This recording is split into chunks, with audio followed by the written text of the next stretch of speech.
Selama hampir 2 bulan abad lamanya Fok memonopoli perdagangan di Indonesia. Dampak perdagangan monopoli menimbulkan penderitaan bagi bangsa Indonesia. Sebaliknya tidak sedikit keuntungan yang diperoleh mereka akan memasuki awal abad ke-18. Organisasi dagang terbesar itu mengalami kemunduran. Pada akhir tahun 1789 hutang VOC mencapai sebesar 74 juta gulden meningkat mencapai 100 juta gulden. Akibatnya kepercayaan kepada VOC hilang dan tidak ada lagi pihak lain yang mau memberikan pinjaman kepada Pangeran Willem V. Di negeri Belanda terjadi perubahan besar pada tahun 1795 timbul peperangan. Peperangan Republik der Verenigde diganti dengan Republik Bataaf di bawah pengawasan Kaisar Prancis Napoleon Bonaparte.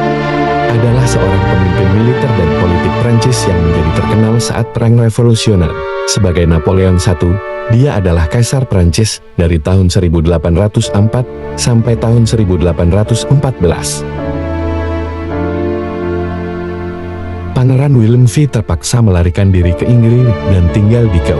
Dia mengirim surat yang terkenal dengan nama Surat Kau 7 Februari tahun 1795 kepada pemimpinan VOC di seluruh daerah jajahan. Karena khawatir jajahannya akan direbut Prancis, dalam surat itu disebutkan bahwa sementara waktu diharapkan para pemimpin VOC menyerahkan secara kekayaan VOC kepada pemerintah Inggris agar tidak jatuh ke tangan Prancis. Karena surat Kau itu, Inggris kemudian menguasai daerah jajahan VOC di antaranya Indonesia dan Afrika Selatan. Sebenarnya bukan hanya itu, karena di lain pihak Belanda sudah menjadi sekutu Prancis dan segera mengumumkan perang kepada Inggris. Pada tanggal 31 Desember tahun 1799 VOC dinyatakan bubar secara resmi dan daerah jajahan jatuh ke tangan pemerintah Republik Bataaf. Sejak tanggal 1 Januari tahun 1800 Indonesia resmi dijajah pemerintah Belanda. Pemerintah saat itu dipegang oleh Silbert tahun 1801 sampai tahun 1804 yang menggantikan Van Overstraken tahun 1796 sampai tahun 1801.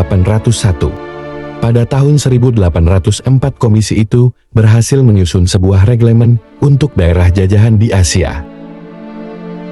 Untuk menjalankan reglemen diangkatlah Karel Hendrik van Grasveld dan Emil Cornelis Theodorus Eloy sebagai komisari akar, tetapi karena hubungan negara Belanda dengan Hindia Belanda terputus, maka reglemen itu tidak segera dilaksanakan.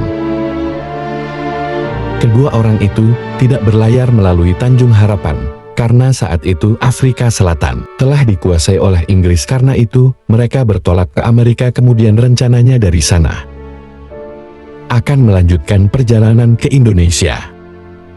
Masih penasaran dengan kisah sejarah penjajah di negeri kita? Komen di bawah.